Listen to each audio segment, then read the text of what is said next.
اعوذ باللہ السمیع العلیم من الشیطان الرجیم من حمدہ ونفخہ ونفثہ بسم اللہ الرحمن الرحیم ولا تأکلوا اموالکم بینکم بالباطل وتدلوا بها إلى الحكام لتأكلوا فريقا من أموال الناس بالإثم وأنتم تعلمون۔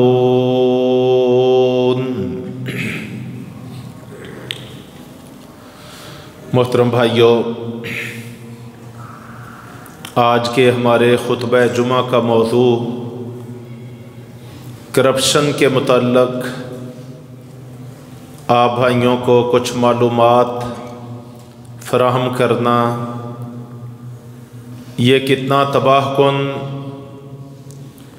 اور دنیا اور آخرت کی ذلت اور بربادی والا عمل ہے۔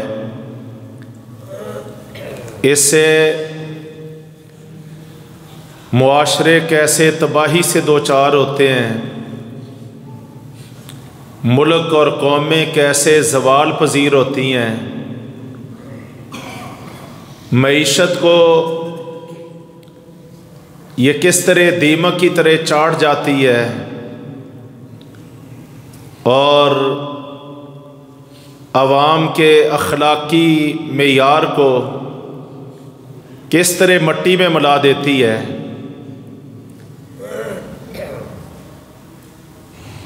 قرآن پاک کا اگر مطالعہ کریں یا نبی اکرم صلی اللہ علیہ وسلم کی احادیث کو پڑھیں تو ہمیں ایک بات واضح ہوتی ہے کہ ہمارا دین جہاں اپنے ماننے والوں کو عبادات کا گر سکھاتا ہے، نماز کیسے پڑھنی ہے، روزہ کیسے رکھنا ہے، حج کا طریقہ کیا ہے، زکوٰۃ کیسے دینی ہے، اللہ کی عبادت کیسے کرنا ہے، اللہ کے راستے میں جہاد کرنے کا کیا طریقہ ہے، زندگی کے پل پل پہ، قدم قدم پہ ہمارا دین مکمل رہنمائی فراہم کرتا ہے۔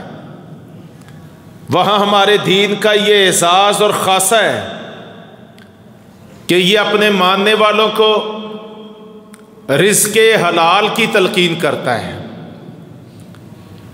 کہ تمہارے منہ میں جو بھی لقمہ جائے، تمہارے پیٹ کی جو بھی خوراک بنے، تمہارے گوشت پوست کا جو بھی رزق حصہ بنے، تمہاری نسلیں جس سے پروان چڑھیں، وہ حلال رزق ہونا چاہیے، وہ پاکیزہ رزق ہونا چاہیے۔ قرآن کی کئی آیات میں کہیں اللہ تبارک و تعالیٰ اپنے انبیاء کو مخاطب ہوتا ہے، کہیں بنی نوع انسان کو اللہ خطاب کرتا ہے، اور کہیں اللہ تبارک و تعالیٰ نے اپنا خطاب براہ راست ایمان والوں سے کیا ہے۔ انبیاء کو بھی وہی بات کی، پوری کل انسانیت کو بھی وہی بات کی، اور اپنے مومن بندوں کو بھی وہی بات کی کہ تم نے رزق حلال استعمال کرنا ہے، پاکیزہ چیزوں کو کھانا ہے، حرام رزق سے بچنا ہے۔ اس کے تمام حرام کے جتنے بھی ذرائع ہیں، اس کے جتنے بھی راستے ہیں، ان سے تم نے اپنے آپ کو بچا لینا ہے۔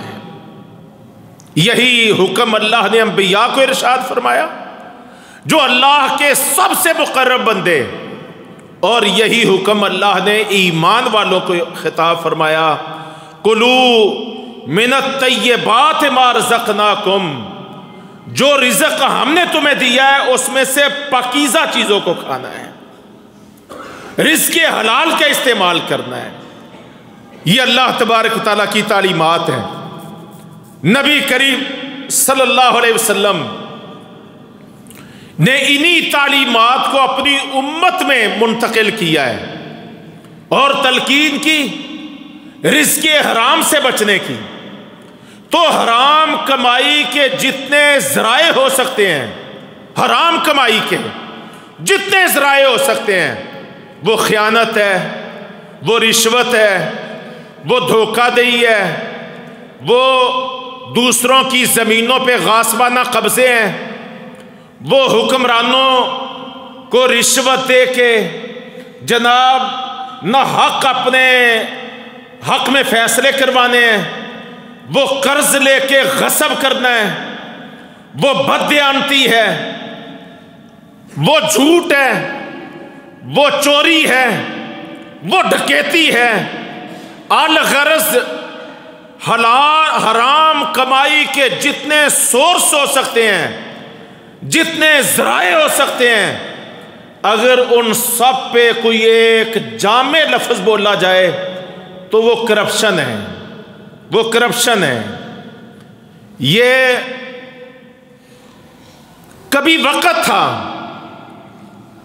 کہ یہ خیانت، یہ بددیانتی، یہ لوٹ گھسوٹ، یہ دوسروں کی حق تلفی، یہ یتیموں کا مال کھانا، حکمران بن کے جناب لوٹ مار کرنا، محکموں کا خون نچوڑنا، وابڈا کو کنگال کر دینا، پی آئی اے کی جان نکال دینا، سٹیل مل کو بالکل بانجھ کر دینا، اور حکومتی پورے سسٹم کو مفلوج کر دینا، کبھی یہ چند لوگ کرتے تھے۔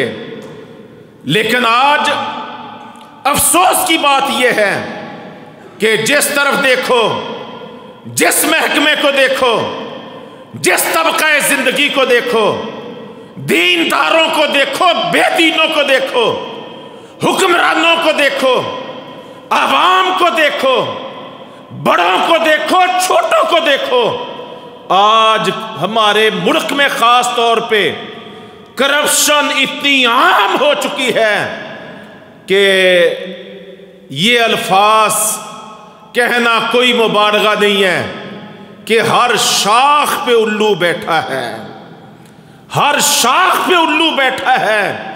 انجام گلستان کیا ہوگا؟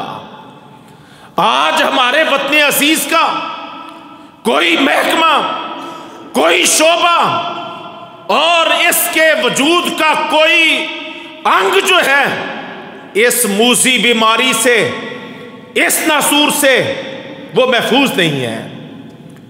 ملک تباہی کے دھانے پہ پہنچ چکا ہے، بربادی کی کیفیت ہے۔ محکموں کے محکمے، اداروں کے ادارے آج ہم سودی قرضوں کی بنیاد پہ دشمنوں کے حوالے کیے جا رہے ہیں، جان نکلی جا رہی ہے وطن عزیز کی، لیکن کوئی پرسان حال نہیں ہے۔ اللہ تبارک و تعالی ہمارے وطن عزیز پہ رحم فرمائے اور ہمیں سنبھلنے کی توفیق عطا فرمائے۔ تو ساتھیوں، یہ ایک بہت بھیانک، خوفناک یہ مرض ہے، کرپشن، خیانت، بددیانتی، رشوت، سفارش اور میرٹ کی ناقدری، لوٹ گھسوٹ، دوسروں کے حقوق پہ غاصبانہ قبضے، اور اس کی ہزارہ برانچز بنتی ہیں، شاخیں بنتی ہیں۔ جیسے نبی کریم صلی اللہ علیہ وسلم نے احادیث میں ایمان کی 73 شاخیں بتائی ہیں۔ اگر آپ کرپشن کی بھی شاخیں وہ تلاش کرنا چاہیں تو وہ سینکڑوں شاخیں بنتی ہیں۔ اور اس سے بچنے کے ذرائع کیا ہے؟ سب سے بڑا ذریعہ آج بھی ہم اپنے وطن عزیز کو اس لعنت سے، اس بیماری سے نکال سکتے ہیں، اس کے لیے سب سے بڑا ذریعہ اللہ پر ایمان ہے، اللہ کا ڈر، خوف الہی، اللہ کا ڈر اپنے دلوں میں بسانے کی ضرورت ہے۔ اللہ کا ڈر، جو انسان بے خوف ہو جاتا ہے وہ بے رحم ہو جاتا ہے، جو بے رحم ہو جاتا ہے وہ ظالم ہو جاتا ہے، وہ نہ رب کی پرواہ کرتا ہے نہ اللہ تبارک تعالیٰ کی مخلوق کی پرواہ کرتا ہے۔ اور یہ پیٹ کبھی نہیں بھرتا۔ نبی کریم صلی اللہ علیہ وسلم نے فرمایا کہ اگر ابن آدم کو 2 وادیاں مال کی دے دی جائیں پھر بھی اس کا پیٹ نہیں بھرے گا، وہ تیسری کی خواہش کرے گا۔ ابن آدم کے پیٹ کو صرف ایک چیز بھر سکتی ہے اور وہ قبر کی مٹی ہے۔ یہ رسول محترم صلی اللہ علیہ وسلم نے فرمایا ہے۔ اور ترمذی کی حدیث میں آپ نے کیا فرمایا؟ فرمایا ما ذئبان جائعان، فرمایا 2 بھوکے بھیڑیے جو بھیڑوں اور بکریوں کے ریوڑ میں چھوڑ دیے جائیں، فرمایا ہوں بھی بھوکے ہوں بھی بھیڑیے، اور ایک بھیڑیا ہی کافی ہوتا ہے چیر پھاڑ کرنے کے لیے، 2 بھیڑیے وہ ریوڑ میں چھوڑ دیے جائیں جو ایک دوسرے کا مقابلہ کرتے ہوئے بھیڑوں بکریوں کی چیر پھاڑ کر رہے ہوں، ان کی تباہی اور بربادی کا بندوبست کر رہے ہوں۔ فرمایا 2 بھوکے بھیڑیے بھی ریوڑ کا اتنا نقصان نہیں کرتے جتنا مال دولت اور کرسی اور اقتدار کی ہرس رکھنے والا، مال و دولت کا لالچ رکھنے والا لالچی حکمران طبقہ جتنا معاشرے کا، سوسائٹی کا، دین کا، ایمان کا، انسانیت کا جتنا وہ تباہی اور بربادی پیدا کر دیتا ہے۔ اور آج یہ سارا کچھ ہمارے سامنے، آج یہ منظرنامہ ہمارے سامنے۔ تو یہ خوف خدا سے، خوف الہی سے مبرہ ہونے کی اور اللہ کا دل خوف میں نہ ہونے کی یہ ایک بڑی مثال ہے کہ انسان حریص ہو جاتا ہے، لالچی ہو جاتا ہے اور اللہ کی پکڑ سے بے خوف ہو جاتا ہے اور ظالم ہو جاتا ہے، لوٹ کھسوٹ میں لگ جاتا ہے، پھر اس کا پیٹ ہی بھرنے نہیں پاتا ہے۔ حالانکہ نبی کریم صلی اللہ علیہ وسلم نے فرمایا کہ کل قیامت والے دن اللہ تبارک و تعالیٰ کے سامنے کوئی آدم کا بیٹا اس وقت تک ایک قدم بھی پیچھے نہیں ہٹا پائے گا جب تک 5 سوالوں کا جواب نہیں دے گا۔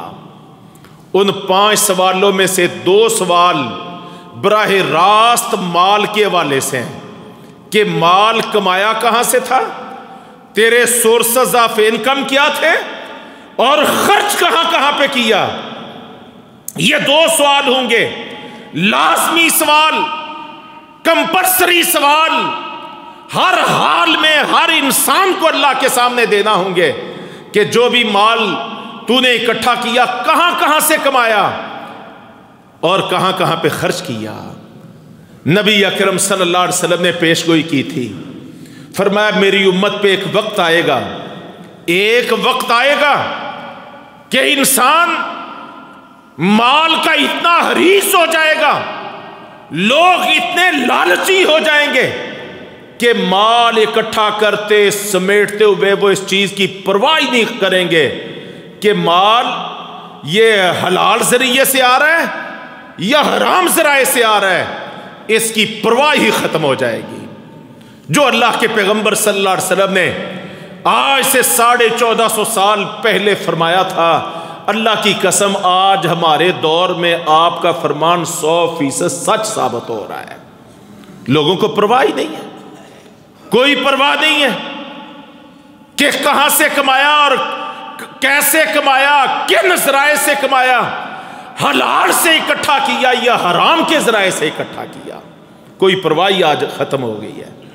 جبکہ نبی کریم صلی اللہ علیہ وسلم نے فرمایا، صحیح مسلم میں یہ حدیث ہے، آپ نے فرمایا ایک آدمی بڑا لمبا سفر کرتا ہے، بڑا تھکا ماندہ ہے اور گرد و غبار اس کے جسم پہ پڑا ہوا ہے، خاک آلودہ اس کے سر کے بال ہیں، اور لمبا سفر کرتا ہے، پھر اللہ کی طرف ہاتھ اٹھاتا ہے، یا رب یا رب، اے اللہ میری یہ دعا بھی قبول فرما، یا رب مجھے یہ بھی عطا فرما۔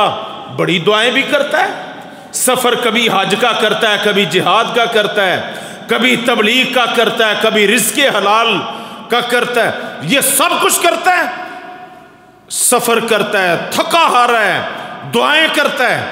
فرمایا دیکھا جائے تو اس کا کھانا بھی حرام کا ہے، اس کا پینا بھی حرام کا ہے، اس کا لباس بھی حرام کا ہے، اور جو کچھ اس کو غذا دی جا رہی ہے وہ سب کچھ حرام کی ہے۔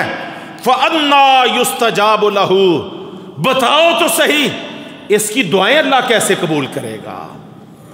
تو جس کا کھانا پینا لباس تراش خراش حرام کے رزق کی ہو، رب تعالیٰ اس کی دعائی قبول نہیں کرتا ہے۔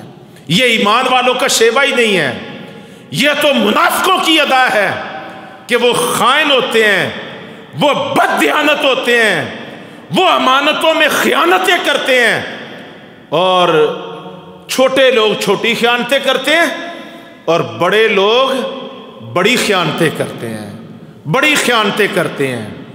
لیکن خائن اور کرپٹ لوگ اللہ تبارک تعالیٰ نے ان کی عبادت قبول کرتا ہے، نہ ان کی دعا قبول کرتا ہے، نہ ان کی مناجات قبول کرتا ہے۔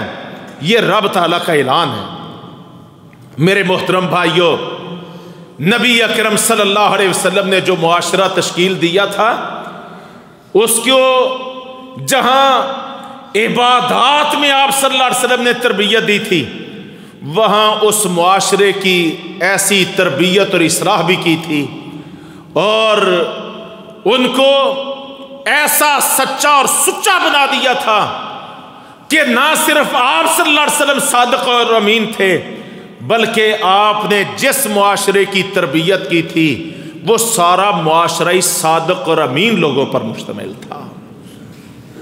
آج ہمارے سیاسی دھارے میں، نظام میں سب سے زیادہ جن الفاظ سے چڑ ہے، جن الفاظ سے ہماری سیاسی پارٹیاں الیکشن میں موجود اور سیاست کے میدان میں موجود پارٹیاں اور جماعتیں، جن الفاظ سے سب سے زیادہ ان کو تکلیف ہوتی ہے وہ یہ ہے نا، صادق اور امین۔ کہتے ہیں آئین سے ان دو الفاظ کو، ان دو شکوں کو 62 اور 63 کو جناب فارغ کرو، اگر یہ موجود رہی تو ہمیں اور کھل کھیلنے کا موقع نہیں ملے گا۔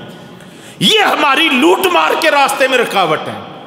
لیکن نبی کریم صلی اللہ علیہ وسلم، میں 2 واقعات آپ کو سناتا ہوں جو آپ صلی اللہ علیہ وسلم اپنے صحابہ کو اور اپنی امت کو سنا کے ان کی تربیت کیا کرتے تھے، اصلاح کیا کرتے تھے، اور ایک صادق اور امین معاشرہ، کرپشن سے پاک معاشرہ آپ صلی اللہ علیہ وسلم تشکیل دینے کے لیے آپ کس نہج پہ تربیت کیا کرتے تھے۔ صحیح بخاری میں دونوں واقعات موجود ہیں۔ ابو ہریرہ رضی اللہ عنہ بیان کرتے ہیں کہ نبی اکرم صلی اللہ علیہ وسلم نے ارشاد فرمایا کہ بنی اسرائیل کے دور میں ایک آدمی تھا، اس کو بڑی مجبوری بن گئی، بڑی ضرورت پڑ گئی، حالات کا اس پہ بڑا جبر ہو گیا، اور اس کو قرض کی ضرورت پڑی۔ اپنے شہر سے چلا، دریا کو کراس کرتے ہوئے دوسرے شہر میں گیا اور ایک تاجر سے ملا، اور اس کو کیا کہنے لگا کہ بھائی مجھے بڑی مجبوری بن گئی ہے، مجھے 1000 دینار چاہیے، 1000 دینار۔ آپ جانتے ہیں 1000 دینار کتنے بنتے ہیں؟ 5 کلو گرام سونا، 5 کلو، 5000 تولے سونا۔ آج 1 تولے کی قیمت کیا ہے؟ تقریباً 1.25 لاکھ، 1.5 لاکھ 1 تولہ۔ کہنے لگا مجھے 5000 تولے کی ضرورت ہے، 5 کلو گرام سونے کی ضرورت ہے۔ وہ تاجر کہنے لگا کہ مجھ سے قرض مانگنے والے میں تو آپ کو جانتا نہیں، آپ کوئی ایسا گواہ لائیں کہ اتنی بڑی خطیر رقم 5 کلو گرام سونا گواہوں کی موجودگی میں آپ کو دے سکوں۔ کہنے لگا میرا تو اس علاقے میں کوئی واقف کار نہیں ہے، میں آپ سے کہتا ہوں کہ بس اللہ کوئی گواہ بنا لو۔ اس نے کہا چلو ضامن لاؤ، جو آپ وقت مقرر کر رہے ہیں کہ اتنے وقت میں یہ قرض واپس کروں گا، تو آپ کوئی ضامن لاؤ جس کی ضمانت کی بنیاد پر میں آپ کو دے دوں۔ تو اس نے کہا بھی ضامن بھی اللہ ہی ہے، یہاں میری ضمانت دینے والا اور کوئی نہیں ہے، بس اللہ پہ یقین رکھو۔ اچھا آدمی تھا، اس نے 1000 دینار اشرفیاں یعنی 5 کلو گرام سونا ادھار میں اللہ کی گواہی کو قبول کرتے ہوئے، اللہ کی ضمانت کو تسلیم کرتے ہوئے اس آدمی کے سپرد کر دیا۔ وہ لے کے چلا گیا۔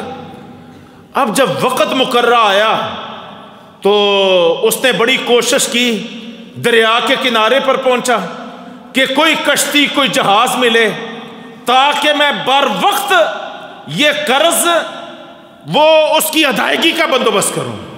لیکن ساتھیو، سارا دن انتظار کرنے کے باوجود اس کو دریا کے اس پار جانے کے لیے کوئی ذریعہ نہیں ملا۔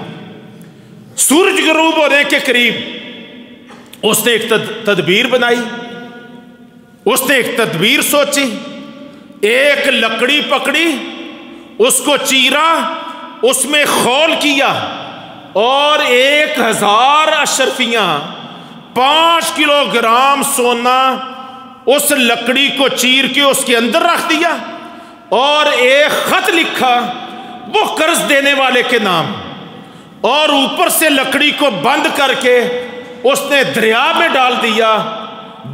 ڈال دیا اور مایوس ہو کے واپس چلا گیا۔ اللہ کا کرنا ایسا ہوا کہ وہ جس نے قرض دیا تھا وہ بھی اسی دن مقررہ ڈیٹ پہ دریا کے کنارے پر پہنچا۔ ہو سکتا ہے قرض دینے والا آج آ جائے، لیکن شام تک اس کو کوئی قرض دینے والا وہ ملاقات نہ ہو پائی۔ بالآخر کیا دیکھتا ہے، ادھر سے سورج غروب ہو رہا ہے اور ادھر سے دریا میں ایک لکڑی تیرتی ہوئی آ رہی ہے۔ کہنے لگا بندہ تو نہیں آیا، چلو گھر میں جلانے کے لیے لکڑی لے جاتا ہوں۔ اس نے لکڑی نکالی، کندھے پر رکھی اور گھر لے گیا۔ اس کو چیرنے لگا، جب چیرنے لگا جلانے کے لیے تو کیا دیکھتا ہے کہ لکڑی کھل گئی ہے اور اندر سے 5 کلو گرام سونا بھی اور اس کے نام کا لکھا ہوا خط بھی دستیاب ہو گیا ہے۔ اس نے اللہ کا شکر کیا۔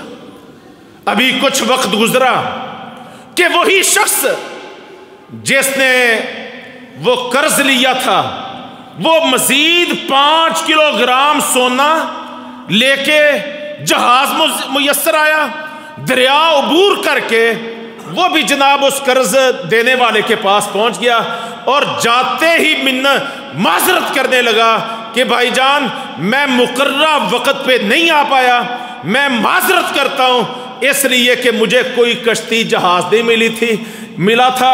اب یہ آپ کا حق قرض یہ 5 کلو گرام سونا میں لے کے آیا ہوں، آپ اس کو قبول کر لیجئے۔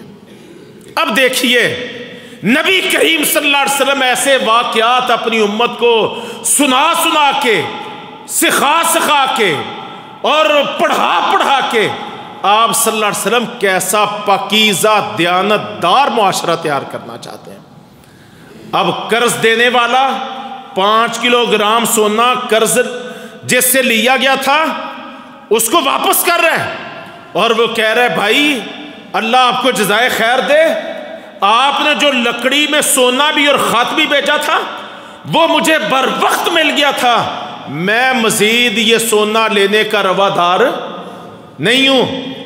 یہ نبی کریم صلی اللہ علیہ وسلم نے صحیح بخاری میں، اور اسی طرح کا ایک واقعہ صحیح بخاری میں ابو ہریرہ رضی اللہ عنہ بیان کرتے ہیں کہ ایک آدمی نے دوسرے آدمی سے زمین خریدی، 2 4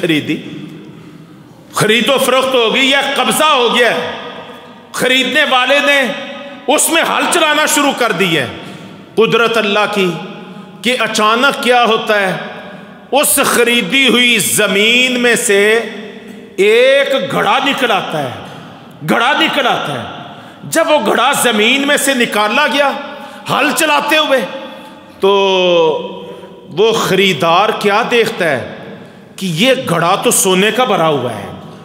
وہ پہلے 5 کلو گرام کی میں بات کر رہا ہوں, اب پرانے دور کے بڑے بڑے مٹکے گھڑے, بھرا ہوا گھڑا سونے کا بھرا ہوا, 10 کلو ہوگا, 15 کلو ہوگا, ہو سکتا ہے 20 کلو سونا ہو, وہ نکل آیا ہے. اب خوش ہونے کی بجائے معاشرہ کرپٹ نہیں تھا, معاشرہ کرپٹ نہیں تھا, دیانت داروں کا معاشرہ تھا, امانت داروں کا معاشرہ تھا. تنہا کسان ہے, زمیندار ہے, زمین اس نے خریدی ہے, اس کی زمین سے پورا گھڑا سونے کا بھرا ہوا نکل آیا ہے. صحیح بخاری میں اللہ کے رسول بیان کر رہے ہیں, فرمایا جب یہ نکل آیا تو وہ بندہ بڑا بے چین ہو گیا. سونے کا گھڑا اٹھایا اس نے اور چلتے چلتے اس آدمی کے پاس پہنچ گیا جس سے کچھ مہینے کچھ سال پہلے اس نے زمین خریدی تھی. کہنے لگا بھائی جان, میں نے آپ سے یہ زمین خریدی تھی, یہ سونے کا مٹکا میں نے نہیں خریدا تھا, یہ زمین سے سونے کا مٹکا نکلا ہے, تو میں آپ کو یہ واپس کرنے کے لیے آیا ہوں. وہ بیچنے والا جس نے زمین بیچ دی تھی کئی مہینے کئی سال پہلے, وہ کہنے لگا کہ بھائی جان یہ سونے کا مٹکا میرا نہیں ہے, میں نے آپ کو زمین بھی بیچ دی, جو زمین کے اوپر نیچے تھا میں تو سب کچھ آپ کو بیچ چکا. اب اللہ کے پیغمبر فرماتے دونوں آپس میں لڑنا شروع ہو گئے, ان کا جھگڑا شروع ہو گیا. نہ خریدنے والا گڑھے کو قبول کر رہا ہے اور نہ بیچنے والا قبول کر رہا ہے, دونوں انکاری ہیں. آپس میں بحث ہو رہی ہے, جھگڑا ہو رہا ہے. بالآخر معاملہ عدالت پہنچ گیا. عدالتیں بھی کرپٹ نہیں تھیں, جج بھی کرپشن کے سے مالا مال نہیں تھے. سسٹم اور نظام کرپشن پہ اس کی بنیادیں نہیں تھیں, بلکہ دیانتداروں کا سسٹم تھا. دونوں کا جھگڑا عدالت پہنچ گیا ہے. اب جب دونوں کی باتیں جج نے سنی کہ بھئی کوئی بھی قبول کرنے کے لیے تیار نہیں ہے, تو قاضی نے ایک تیسرا راستہ نکالا. اور وہ راستہ کیا تھا؟ ایک خریدنے والے کو پوچھا تیری کوئی اولاد ہے؟ کہنے لگا میرے پاس ایک بیٹا اللہ نے مجھے دیا ہوا ہے. بیچنے والے کو کہا کہ تیرے پاس کوئی اولاد ہے؟ کہنے لگے اللہ نے مجھے ایک بیٹی سے نوازا ہوا ہے.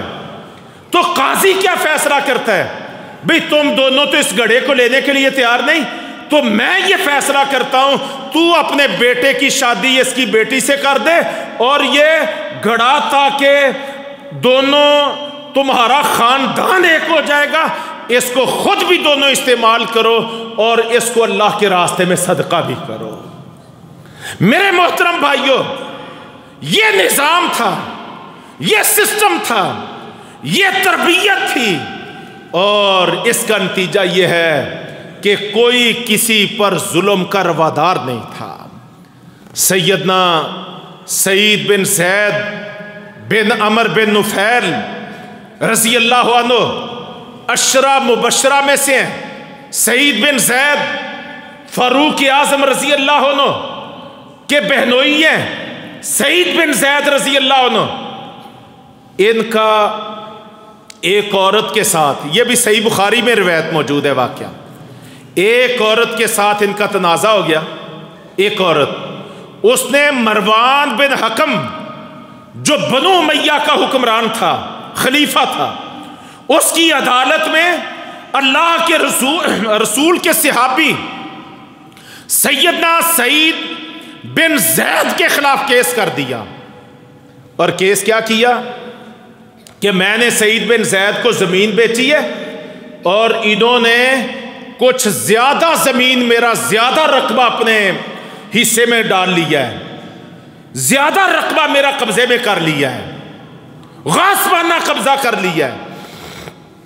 یہ شکایت مروان بن حکم کے دربار میں، ان کی عدالت میں ہو گئی۔ سعید بن زید رضی اللہ عنہ مروان بن حکم کی عدالت میں پیش ہوتے ہیں، اور پیش ہو کے جناب کیا بات کرتے ہیں؟ کہتے ہیں اے خلیفہ وقت، میں بھلا اس عورت کی زمین کو کیسے اس پہ قبضہ کر سکتا ہوں، جبکہ میں نے خود اپنے کانوں سے اللہ کے پیغمبر صلی اللہ علیہ وسلم کو یہ فرماتے ہوئے سنا کہ جس نے کسی دوسرے کی ایک برشت زمین پر بھی ناحق قبضہ کر لیا تو قیامت والے 50,000 سال کے دن میں اللہ تبارک تعالیٰ اس کی گردن میں 7 زمینوں کا توق ڈال دے گا۔ یہ اللہ کے رسول کی وعید، یہ آپ کا فرمان، اے امیر المومنین، میں نے خود اپنے کانوں سے سنا کہ جو کسی کی ایک بلشت زمین پر ناحق قبضہ کرے گا تو قیامت والے 50,000 سال کے دن میں 7 زمینوں کا توق اس کے گڑے میں ڈال دیا جائے گا۔ یہ تربیت تھی، یہ معاشرہ تھا۔ کوئی شخص چوری نہیں کرتا تھا، اس لیے کہ قرآن نے واضح کیا تھا وَالسَّارِقُ وَالسَّارِقَةُ فَاقْطَعُوا أَيْدِيَهُمَا، کوئی مرد چوری کرے، کوئی عورت چوری کرے، ان کے ہاتھ کاٹ دو۔ اور ایک بنو مخزوم کی عورت فاطمہ نامی کا کیس آیا تھا اللہ کے رسول کی عدالت میں، چوری کا اقرار اس نے کیا تھا، فیصلہ عدالت سے ہو گیا تھا ہاتھ کاٹنے کا۔ سیدنا اسامہ بن زید نے سفارش کر دی تھی، نبی کریم صلی اللہ علیہ وسلم غضبناک ہو گئے تھے اور فرمایا اسامہ تیرے اندر اتنی جرأت پیدا ہو گئی ہے کہ تو اللہ کی حدوں میں سفارش کرنے پہ آ گیا؟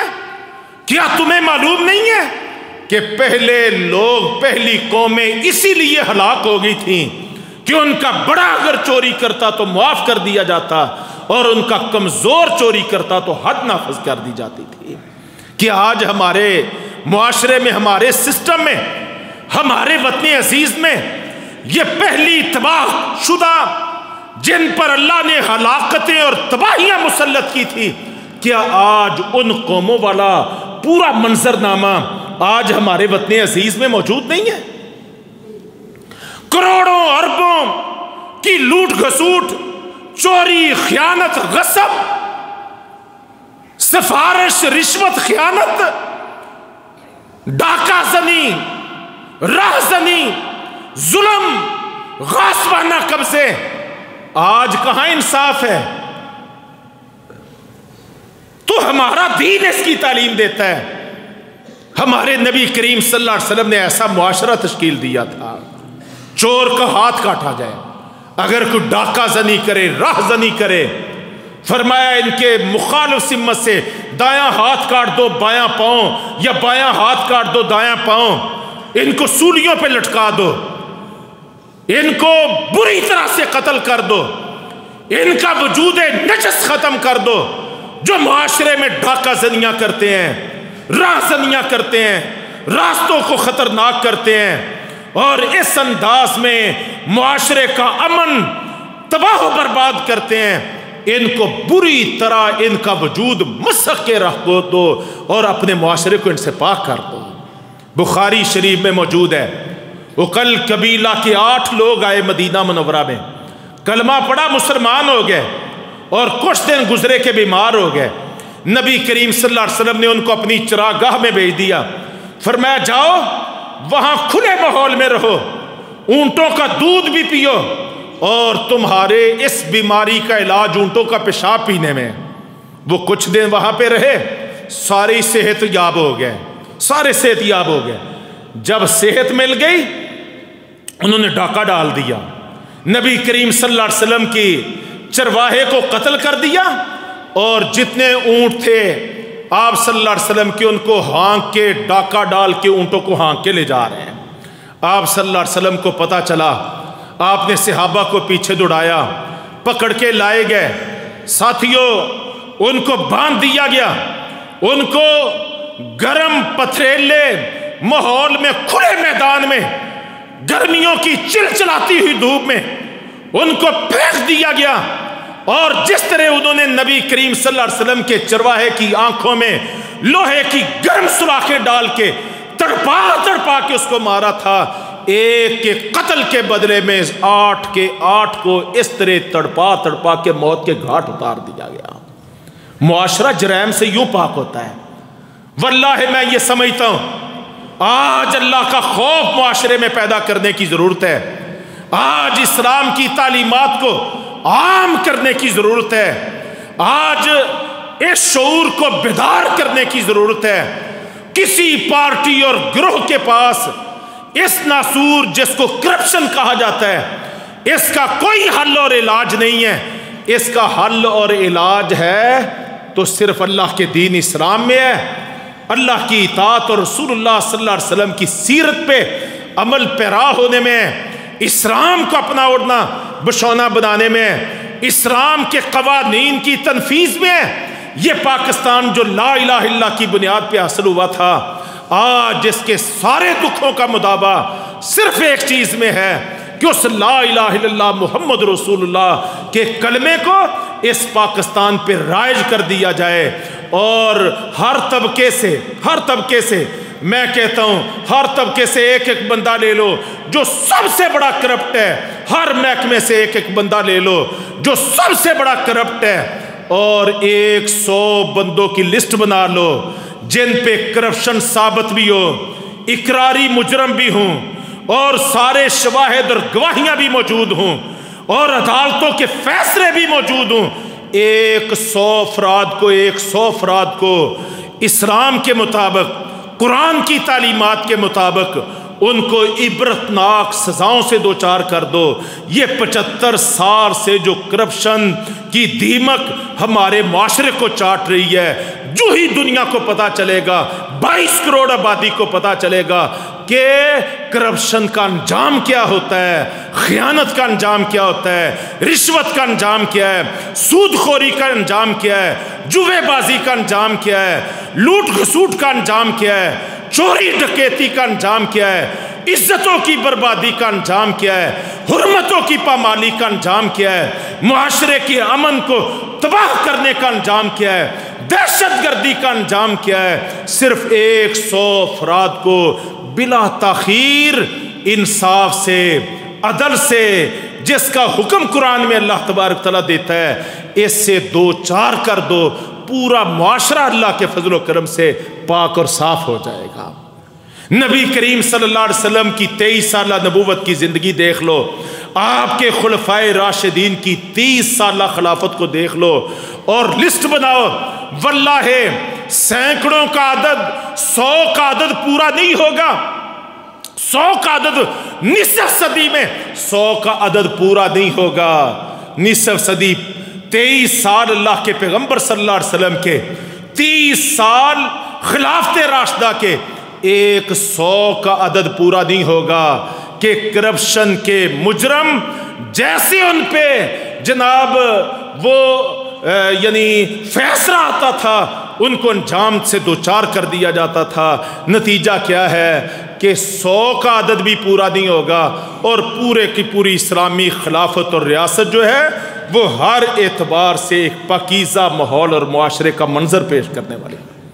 آج ہمارے سعودی عرب میں بڑی کوتاہیاں ہم قبول کرتے ہیں، خرابیاں ہیں جو ملکوں میں ہوتی ہیں، لیکن وہاں پہ احتساب کا، عدل کا، حدود کا ایک نظام قائم ہے۔ اور آپ دیکھ لیجئے دنیا کے 200 ملکوں میں سے امریکہ بھی ہے، بڑا نظام کا ماما بنا ہوا ہے، یورپ بھی ہے، بڑے دعوے کرتا ہے، لیکن وہاں پہ لوٹ مار، جناب قتل، چوری، ڈکیتی، راہزنی، عزتوں کی بربادی، آج اس کا کوئی حد ہی نہیں ہے۔ ایک سعودی عرب ہے، آپ اس کو دیکھیں گے تو سب سے جرائم کے اعتبار سے کم ترین تناسب دنیا کے نقشے پہ اگر کہیں آپ کو نظر آئے گا تو اس ملک کا نام سعودی عرب ہے۔ ہمارے دور میں ہمارے دور میں افغانستان 40 سال جنگوں کی مصیبت میں پڑا رہا ہے، لیکن یہ گزشتہ 1.25 سال سے اگر آپ دنیا کا نقشہ اٹھا کے دیکھیں گے تو آپ کو کم ترین جرائم کی شرح آپ کو افغانستان میں ملے گی۔ تو کیا یہ ہمارے لیے نمونہ نہیں ہے؟ تو خاتمہ اسی چیز سے ہو سکتا ہے، اللہ کا خوف پیدا کیا جائے، ایمان کی بہار لائی جائے، جن کو حقائق کا پتہ ہے وہ لوگوں کو آگاہ کریں، منکر کو روکنے اور اچھائی کو عام کرنے کے لیے جن کے پاس ہاتھ کی طاقت ہے ہاتھ کا استعمال کریں، جن کے پاس زبان کی نعمت ہے وہ زبان کا استعمال کریں، جو ہاتھ اور زبان کا استعمال نہیں کر سکتے وہ خود بھی باز رہیں، اور ان برائیوں کو، منکرات کو، جن کے مجموعے کا نام کرپشن ہے، ان کو خود بھی دل سے برا جانیں۔ انشاءاللہ یہ خیر بڑھتے بڑھتے پورے معاشرے پہ چھا جائے گی، اور ایک امانت دار، صادق اور امین معاشرہ یہ پاکستان کی سطح پہ قائم ہو جائے گا۔ اللہ رب کریم سے دعا ہے کہ وہ ہمیں اس کی توفیق عطا فرمائے اور اعمال کو قبول فرمائے۔ اقول قولی ھذا استغفر اللہ لی و لکم۔